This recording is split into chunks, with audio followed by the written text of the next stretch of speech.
Il était condamné pour violation de sa liberté sous condition 7 ans plus tôt, quand il avait pris asile donc, à l'ambassade, parce qu'il devait être extradé à la Suède. Maintenant, tout ça est très souvent expliqué comme quoi il voulait justement évader la justice, il ne voulait pas se présenter devant le tribunal suédois pour les accusations de viol. Mais en fait, et ça c'est extrêmement important, il n'a jamais essayé d'éviter ça. Il avait peur que les Suédois allaient le extrader aux États-Unis. Et il avait des bonnes raisons, parce que quand il était en Suède, quand il était soupçonné de viol, il s'est présenté à la police volontairement. Donc il était présent, il était censé de partir après quelques jours.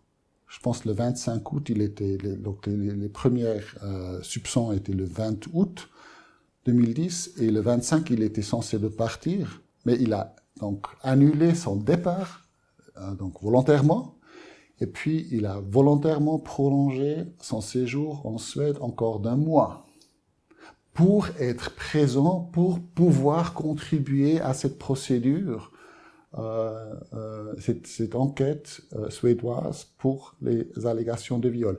Et je trouve que c'est extrêmement important, ça c'est vraiment bien documenté, que son avocat a essayé d'obtenir des interviews, donc des interrogatoires par le procureur pour Assange, pour qu'il puisse prendre position à ces allégations, et comment les Suédois ont essayé, eux, d'éviter cette situation.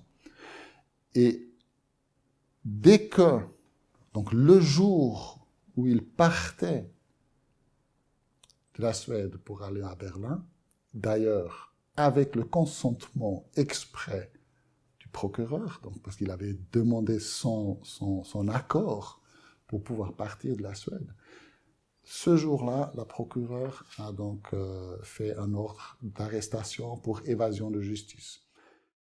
Assange avait toujours dit « je sors pas de cette ambassade sans garantie contre ma extradition aux États-Unis ». Et toute la presse et les gouvernements ont dit « ouais, mais il se cache, le petit salaud, c'est un violeur qui veut pas se confronter la vérité au tribunal suédois ». Mais j'ai parlé, j'ai eu une réunion avec son avocat en Suède qui m'a confirmé qu'il a personnellement informé le gouvernement suédois que Assange était prêt à tout moment de venir en Suède, si seulement les Suédois lui donnaient une garantie de non-extradition aux États-Unis. Il a dit toujours, mais je ne crains pas la confrontation avec ces femmes, avec la police suédoise, parce que j'ai rien fait.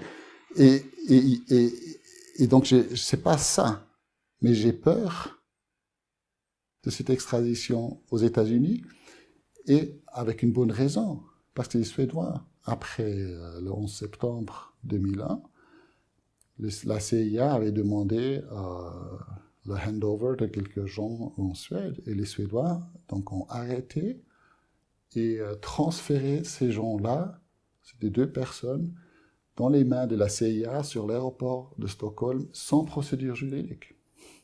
Donc ils étaient tous simplement, c'était un cas de rendition. Et puis ils étaient transférés en Égypte, ils se sont torturés, ils se sont fait torturer gravement dans la prison de Tora, et puis uniquement parce que il y avait des cas devant les différentes commissions de l'ONU contre les autorités suédoises, c'est que le public a su de ces cas-là qui sont encore vivants aujourd'hui. Donc les Suédois, le gouvernement était obligé après de payer un demi-million de dollars à chaque victime de compensation. Mais il n'y a aucune mesure disciplinaire ou pénale qui a été prise contre les autorités impliquées, bien que c'est des crimes graves.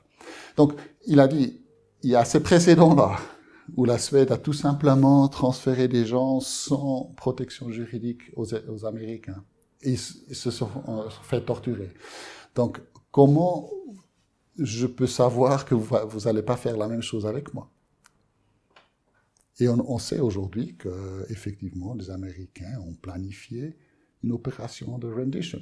Donc, il n'était pas du tout paranoïaque. Et dans l'heure même, quand il était expulsé de l'ambassade, les Américains ont remis leur demande d'extradition. Donc, ils savaient très bien, c'était planifié avec eux.